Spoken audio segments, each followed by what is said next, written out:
Hey everyone, my name is Matt. Welcome to my backyard. This time we're going to be slabbing up some silver maple, which is probably going to be pretty spalted. So it should be it should make some pretty interesting slabs, some pretty interesting lumber, a lot of potentially interesting things going on in this stuff. So I got this log as well as another one from the same tree. This longer log is from the top of the tree. It's about 10 feet long. And then the second log I have is about 6 feet long, both around the same diameter, about 3 feet wide, so that's almost a meter wide for all of you metric folk. My buddy Brandon brought me these back in November. It is now August the following year. This tree was topped and left standing in his customer's yard for I think 5 years, so it was kind of standing there rotting for about those 5 years, which is what produced a lot of the spalt. And of course, now that it's been sitting here for almost another year, that should also help to increase the overall spalting and give us some more colors as well. So I'm going to start off with the longer section, this 10-footer here.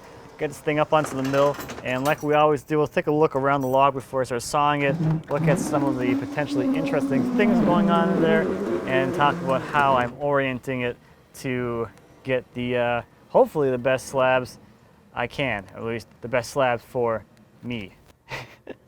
As always, that's the cool part about sawing, is you can saw these things in different ways to produce different things, and two people sawing the same log may saw it differently to create two totally different results. So as always, I'll use my trailer to bring the log over to the mill and then winch it off, and then we'll get it oriented.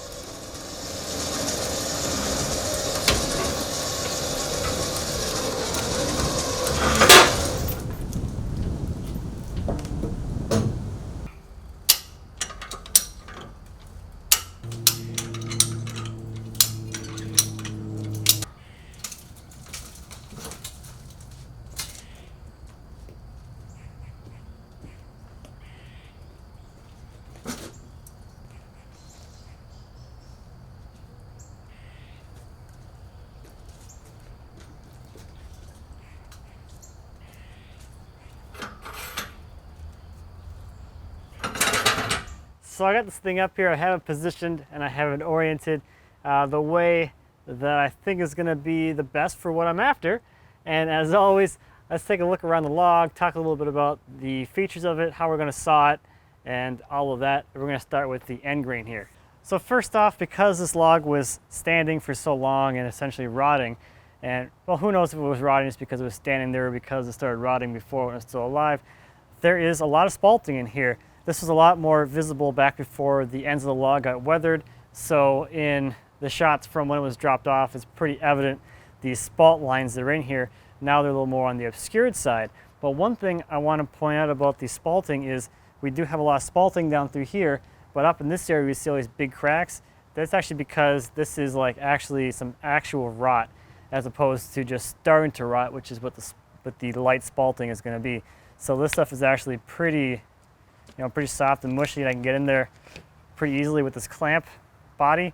So I'm expecting this to be pretty much too mush to actually use for slabs.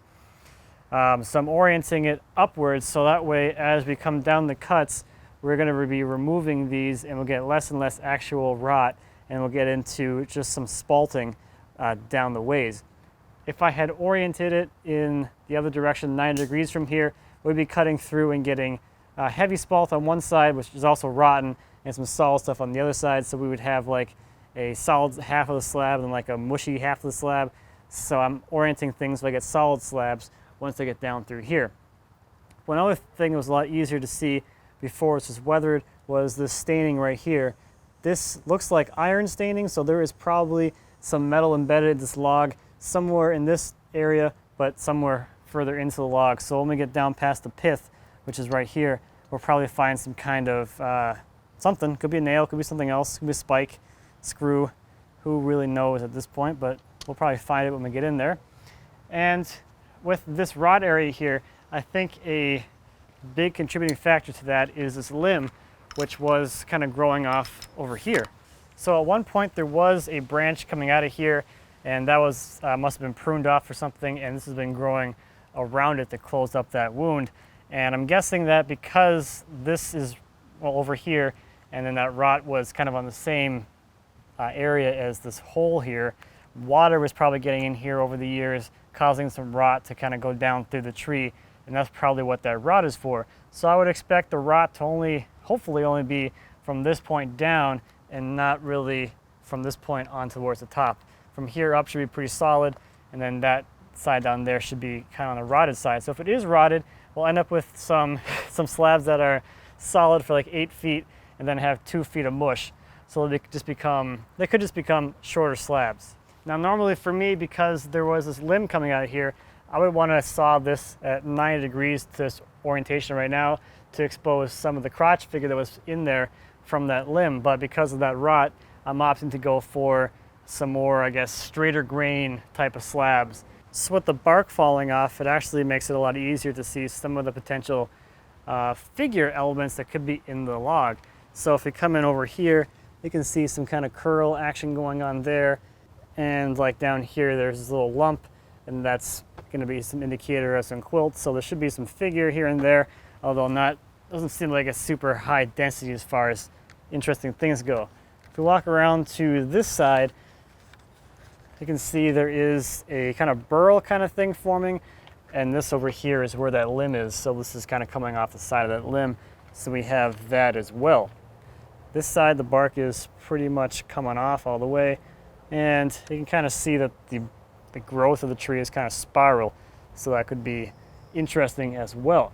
Now looking at the other end of the log, still looks pretty solid. I don't see anything super punky and rotten. Maybe this corner right here is a little bit on the punky side, but for the most part it looks pretty good. So it should be pretty well solid with some minor spalting, or maybe a lot of spalting, but still fairly solid. So let's talk about the first cut. I'm thinking my first cut will come right through here, and that's going to leave me with a sizable chunk that's going to serve as the roof for when this is air drying out in the yard. And I probably will stack something on top of this, but what I like to do is just save that offcut just in case, because at some point I could take whatever's on top of it off of it, and I might need that offcut to serve as the roof at some point, so I'll hold on to that. The other thing too is that should come down below this burl, so I'll be able to preserve this, and when I'm done drying the rest of the log, when I don't need that roof piece anymore, I can always saw this up into smaller chunks for, I don't know, things you use burls for, like turning, things like that. And if I have anything sizable down here, I can always saw another board out of those or out of that in the future. Looks like it's going to be around 33 or 34 inches. And I'm sorry, my metric, or my imperial and metric, both tape measure thing broke, so I only have an imperial tape measure.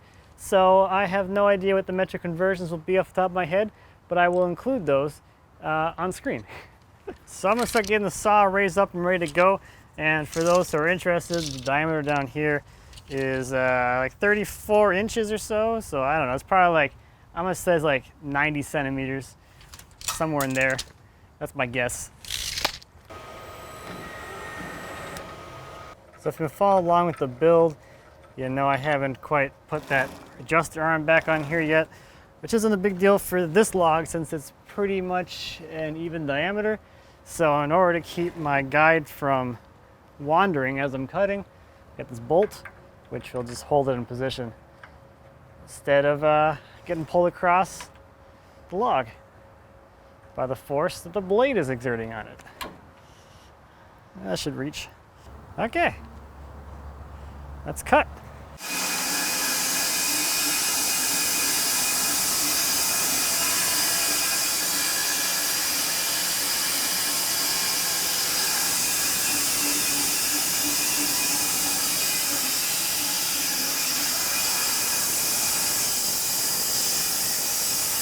Oh yeah, that was like 5 foot? This is only 3. That one I pulled out of an alley in Robbinsdale. Yeah, I watched the video on that. Sorry, I got sidetracked talking to my next door neighbor. All right, let's see what's inside of this thing. Nice thing about this part is gravity is working in your favor. So we'll just kick this thing off and stand back. Holy, look at this. Wow.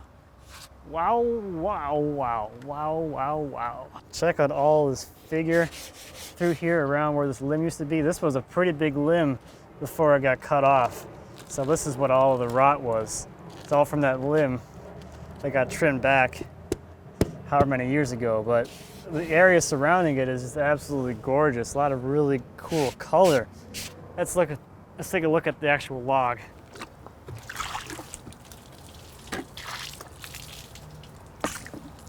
All right, let's start on this end. Look at this.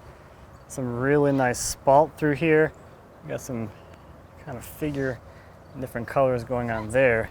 So then on this side, we've got some really nice figure coming in through here. Got whatever this is, maybe some kind of like bark inclusion or something going on there. Maybe that's part of that burl that got cut off. And then there's a pretty sweet hole here, but all of this above the hole is just absolutely beautiful. A lot of curl coming around through here and on up, and then you got spalt here and there throughout the rest of the log, which is super nice. Time to start cutting. So I think I'm going to do what I normally do and just cut as many slabs as possible while this thing is stable. So we'll go and cut probably, I don't know, 4 or 5 slabs, and then we'll start offloading them and we'll take a look.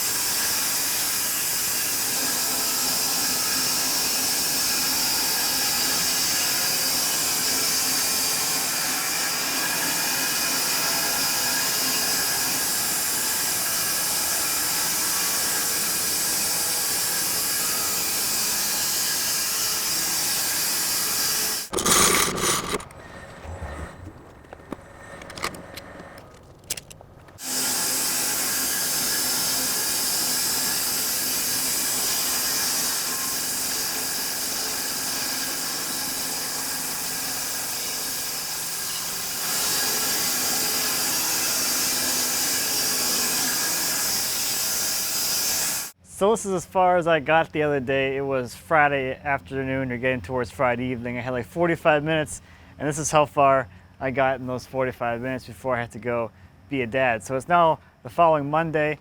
It was a good weekend. Over the weekend, my son helped me load up the next log, the smaller one, so that's ready to go onto the mill. I've got a few hours today dedicated to just doing this. So I'm gonna go ahead and get this saw uncovered and get back to sawing.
All right, so not quite enough throat depth to pull another piece of 10 cord off of here, which is what I'm cutting these things at. 10 cord, 2.5 inches thick. So I'm gonna start offloading these things now. And I don't have a good place for these yet, so I'm gonna put them over here on these blocks. And then this white oak log right here, this has been out here for a little over a year now. This is probably ready to go inside to finish drying. So when I remove this log as well as the smaller one will get stacked right there. But for the time being, I'm gonna start pulling slabs off and stacking them there. And I'm not gonna worry about flipping them because I don't have to, because as I'm pulling them off, I'll put them down in the orientation they will be when they're finally stacked, because the log will be reassembled in the same orientation as it is right now, with the top side still facing the top. Whereas when I'm stacking in place, I flip them so the log ends up getting flipped over from where the top is becomes the bottom and vice versa.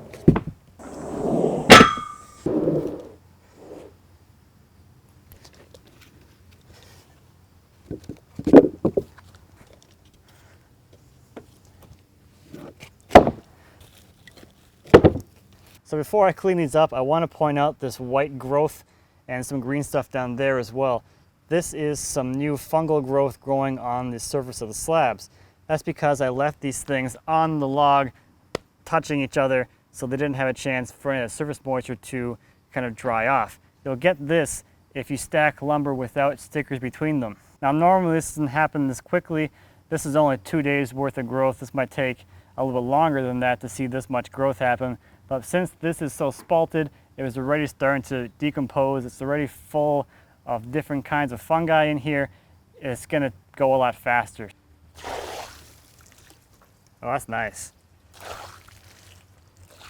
That's the one thing I like about maple that's been sitting for a while.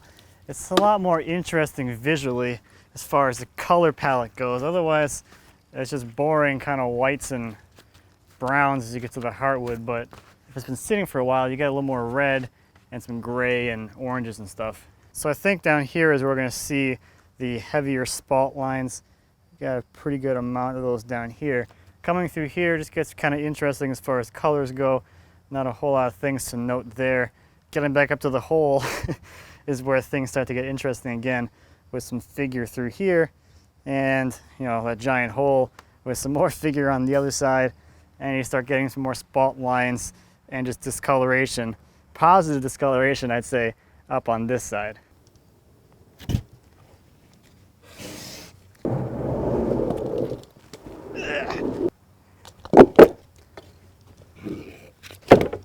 Splash!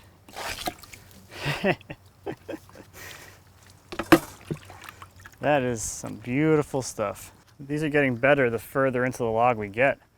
So again down here, got the spalt lines. This is really cool. It kind of terminates up here. That's just, I don't know, something cool about that. Different color and everything. Through the center, we got some really nice silvers and some pinks through here. Beautiful. Spalting along the outside again. And the big old hole, and we got some more, a really nice figure through there. So I think at this point, I'm gonna start cutting again. I don't wanna take too much weight off this log, because the lighter it is, the greater its tendency to kind of move around as it's being cut. So it looks like I can take one more cut before I have to move my stops and my clamps. So if I go to move those and the whole thing ends up shifting, I'll have to probably roll this thing over. I hit whatever metal embedded object is in here on that cut. So what I'm going to do is pull off these 4 slabs and see what exactly it is that's in there. Chances are it's not too big because the teeth really aren't all that damaged. Probably the most exciting thing about hitting something like this is you can tell it's whatever it is pretty soft, because the chip from the blade cutting it is just stuck to the tooth. So that's a little shading from whatever it is this blade just went through. And here's another one here, still stuck to that tooth. And another one. And another one. That's a big one.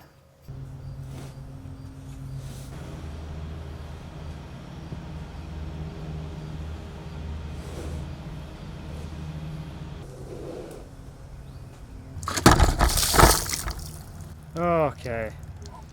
Just hit the camera, the tripod, with the bucket of water. Let's try that again.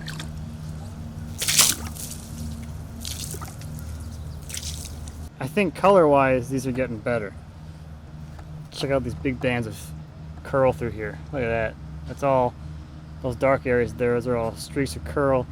You can see one pretty clearly right there. But the color is just getting really amazing. The further down we get, we're getting into a lot more reds, which is just beautiful. I'm liking this one too because you get some really nice red and you get a little hint of the spalt lines on just one side. That's looking nice.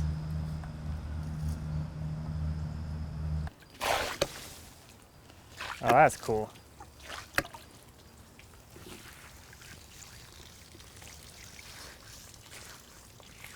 Oh, these are getting better. A lot more red in this one.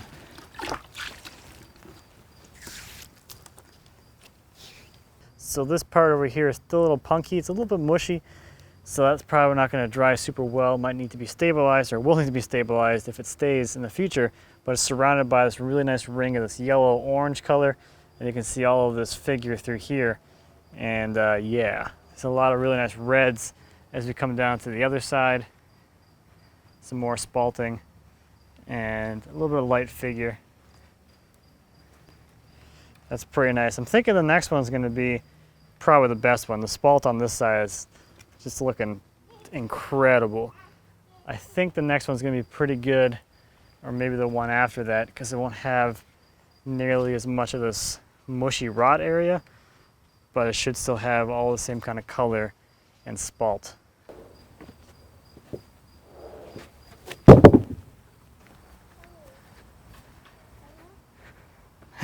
Is that a phone?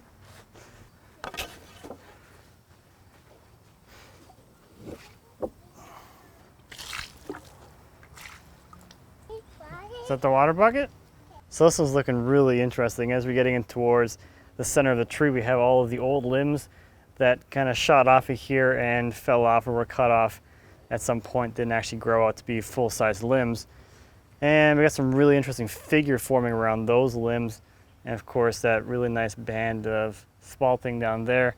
There is this much bigger old limb kind of inclusion in here. So lots of figure happening around that, which is absolutely beautiful. This area down here is still a little soft, but it brings with it a lot of really nice color. And this is actually getting to be a lot more solid than the previous slabs.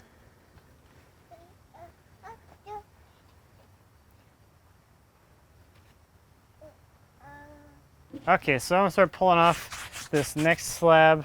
This should show some steel or some metal embedment in it. I think I felt it somewhere in this area here. So as I pull back this slab, we should see whatever it is that was embedded in this tree. Something big. Whoa, it's probably the biggest thing I've hit yet. So here is all that blue staining. It looks like I actually hit two things. Something here and something much larger right there. That might be like some giant bolt or something totally different. This almost looks like a piece of rebar. I don't want to damage the slab too much, because this could be a character thing, but I also am curious to know how deep this thing goes. Well, whatever this is, it's pretty darn big. It's running kind of on a diagonal, so pretty big. I'm not going to be able to get it out, whatever it is. So we'll make another cut and we'll see if we hit it again. The blade is still cutting all right, so we'll see how this next cut goes. But I do need to reposition my stops over here, bring those down out of the way, and get my clamp out of the way as well. So we'll see if moving those down a little bit for the next cut causes the log to shift at all. So I thought I was gonna have a lot more time yesterday, but our nanny had to leave early, so I was only out here for maybe like an hour. And then Max and I were out here checking out slabs for a bit in the afternoon. So it is now day 3, and this is turning into one of those piecemeal type of things, getting things done. But on the plus side, it's kind of nice to be out here a little bit every day instead of just being in the shop filming or sitting on my butt at my computer editing or something. So let's get the mill set, get it all fired up, and take another cut. And we'll see if I cut through this piece of steel again. I probably will, because I haven't exposed much length of it so far. The blade still looks like it's cutting all right at this point, so we'll see how it does in the cut. I might have to speed it a little slower at this point, but it made its way out of the last 12 inches of this last cut pretty easily after hitting all of that spike or rod or whatever that is. So I'm guessing it should still cut the length of this pretty well, but we'll see.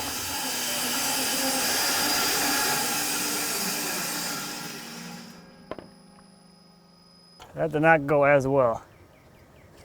Yeah, I'm missing a lot of teeth now. Now I'm just curious what the heck it is.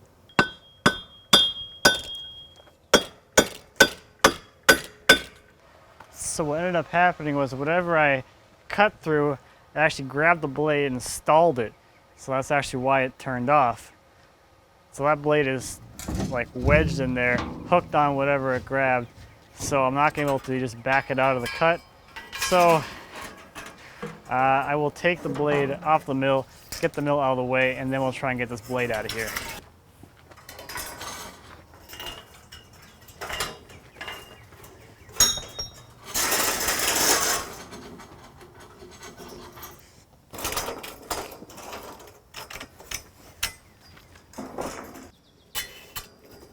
Well, at this point, I don't know. Maybe it cut most of the way through whatever that was, and now it's fine. I think I'm going to put another blade on and see if I can get through. I know some of you aren't going to like this very much. I gotta know what it is.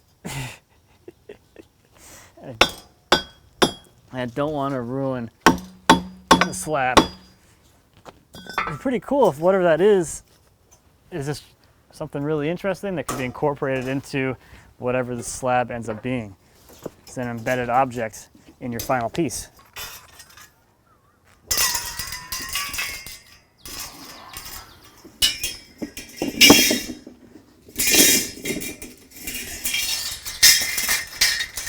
All right, this blade is an older one. It's been through a few logs already. I think I hit something with this at one point because it's missing a little row of teeth in the middle here, but the rest of the teeth on the blade are just fine, so we'll see what happens. If it makes it the rest of the way through whatever I hit, it should cut that last foot of the log. All right, let's do this. I think this is the part where I say something like, engage safety squints, or something along those lines.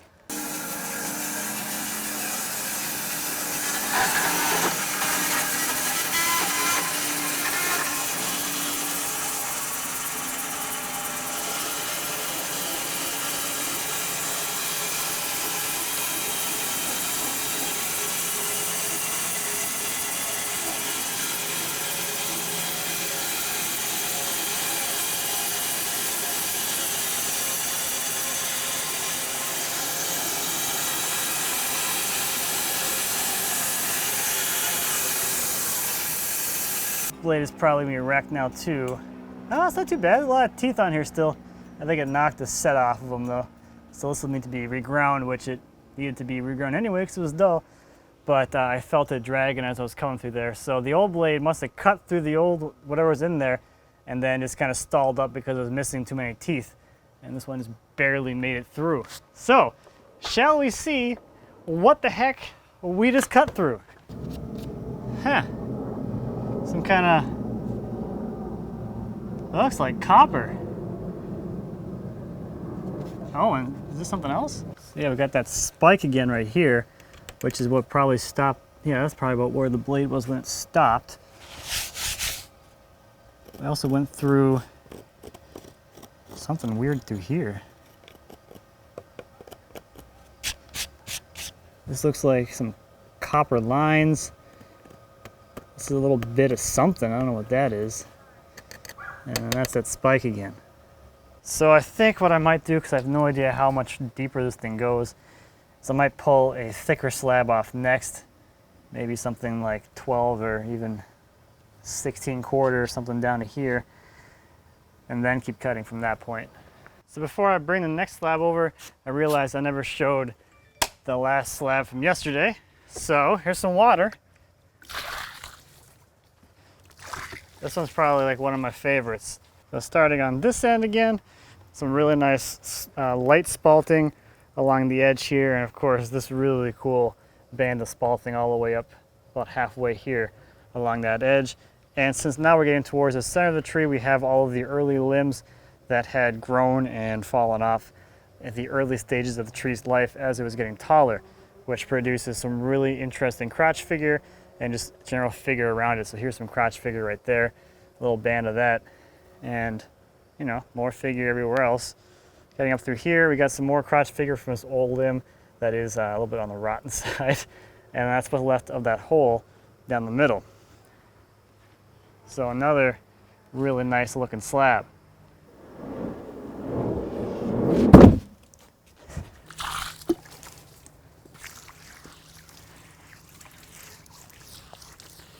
This might be my favorite. I think they're all gonna be my favorite. That's not usually how it works. So once again, down here we got that nice band of spalting, another smaller band of spalting along the side here, but some really nice crotch figure with these really nice knots in the center there. You got some really nice curl around that one. Oops, that's always cool.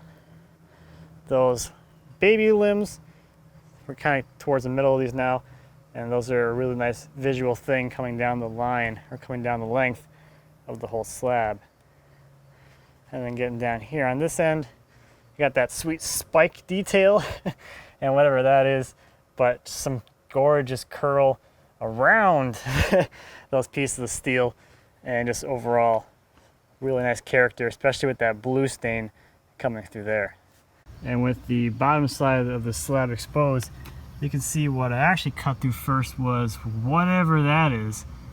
I don't even know, but I've got some kind of copper cross section with some kind of steel thing in the middle there, and then I hit that spike. So coming through here, I knocked off a bunch of teeth coming through all of that, and then once I hit that, that stalled the blade. So interesting. So this thing's been moving around quite a bit, so it's probably not in the same orientation as it was when I made the last cut. It's probably tilted a little bit. So I'm gonna go ahead and roll this bad boy over. I get my winch all rigged up for that. And then as that blade was exiting that last cut, it did produce kind of a crowned, kind of goofy area. So that area isn't totally flat. So I'm gonna have to scoot this log down a little bit so that I'm not referencing that goofy area off of one of the runners on the sawmill bed.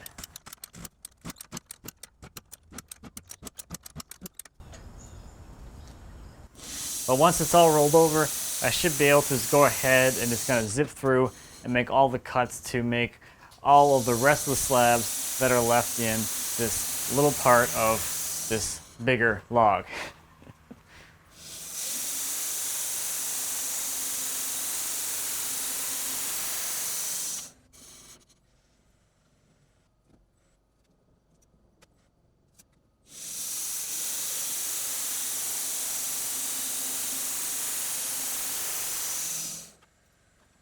So to keep these in order, I'm going to shuffle things around a little bit. Check out this really nice little knot inclusion with this compression figure on this side. And look what else I found. I cut through something else once again. So not really sure what that is, but I'm guessing it might go through this slab to the other side. So I'm going to move this guy out of the way and we'll see what's under there. Some more copper or something. Huh. So now I got this, how thick was this? 15-quarter slab, almost 4 inches thick. I don't think I'm gonna be able to move this.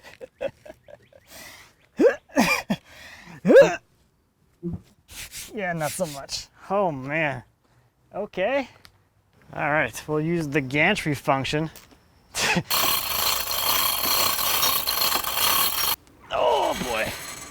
Come on. Come on. Go, go, go, go. Ah. Let's try it again.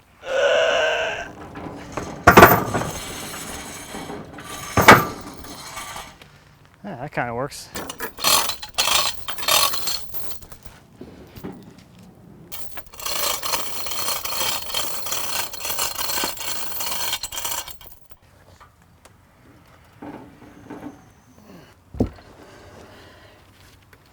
So normally I don't really like using rollers because, as I've mentioned previously, they allow things to get away from you very quickly.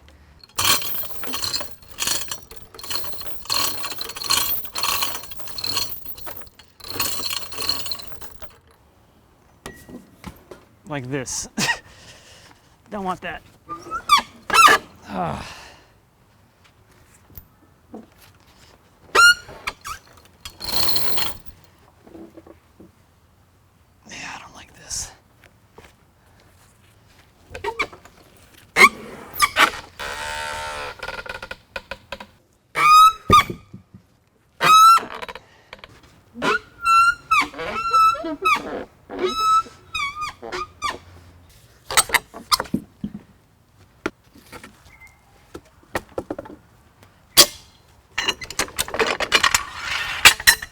What we got? Woo!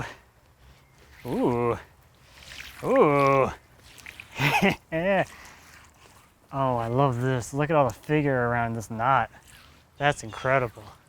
And that's just absolutely incredible.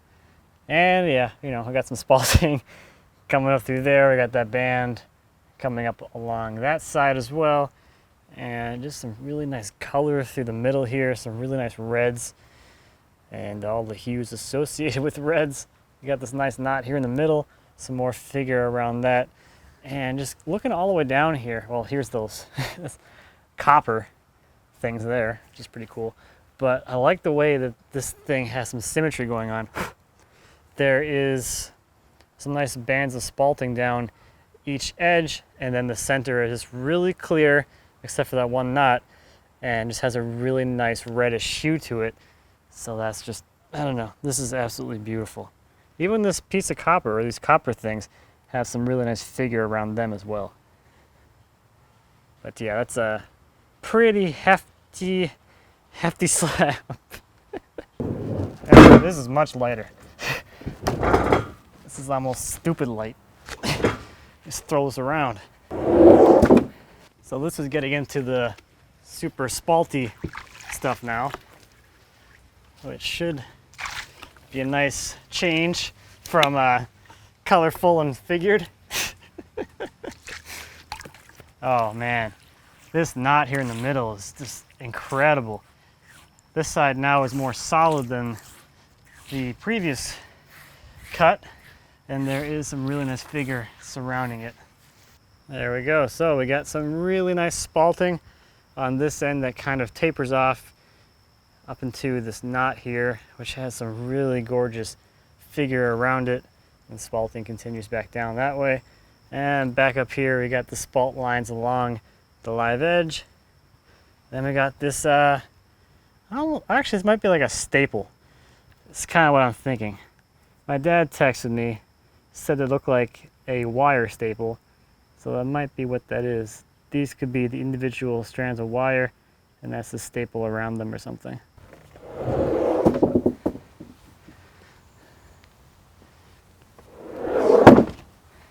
So this one's gonna get even more spalty, it looks like. So this is like the right moment for spalting because this stuff is still nice and hard, so it's not, you know, too far rotten, getting punky. And that's just a lot of really nice, just spalt. It's just awesome looking. So a quick look down the length of the slab, some decent spalting, and then there's some figure up here in the middle. That's the top side of where that knot is. And then there's some nice spalting and interesting color around the outside there. Another beauty.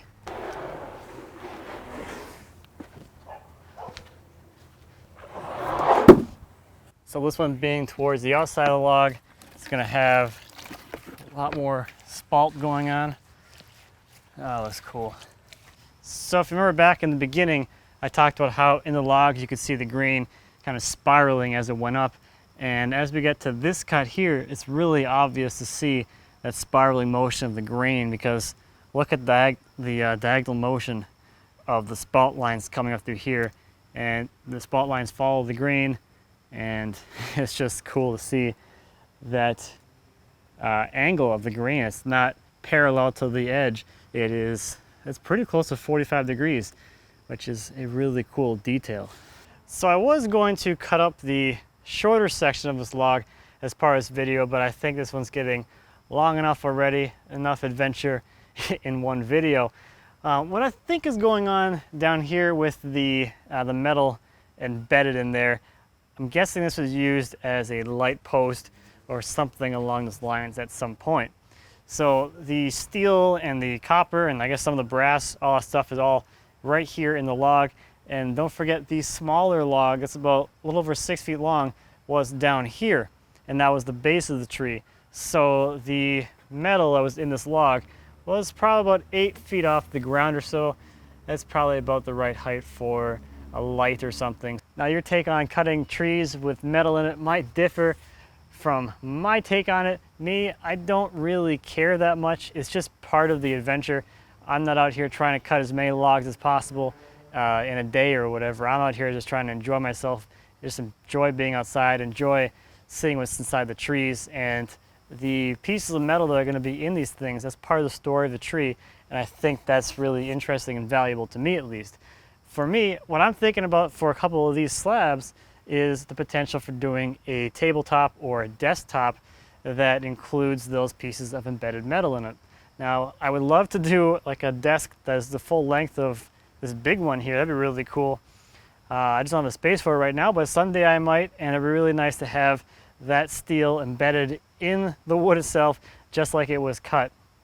That's another reason why I prefer not to dig things out, because then you damage the wood around it and it doesn't become as nice and seamless as an inlay, just like it was just cut right out of the log, just like I was trying to do today. So that's just me, I guess. It's just all for the fun of it. But yeah, we knew there was metal in here to begin with because of that staining, and I still cut it even though I knew it. So just like if you had a metal detector and you detected there was steel in there, it wouldn't have made a difference to me, because that knowledge of knowing that there's steel in it, just like I knew there was steel in this, didn't stop me from cutting it, because I just want to cut it. So that's gonna do it for this one. Thank you as always for watching. I greatly appreciate it. If you have any questions on the slabbing or the sawmill or anything back in the shop, please feel free to leave me a comment. As always, I'd be happy to answer any questions you might have. And until next time, happy woodworking.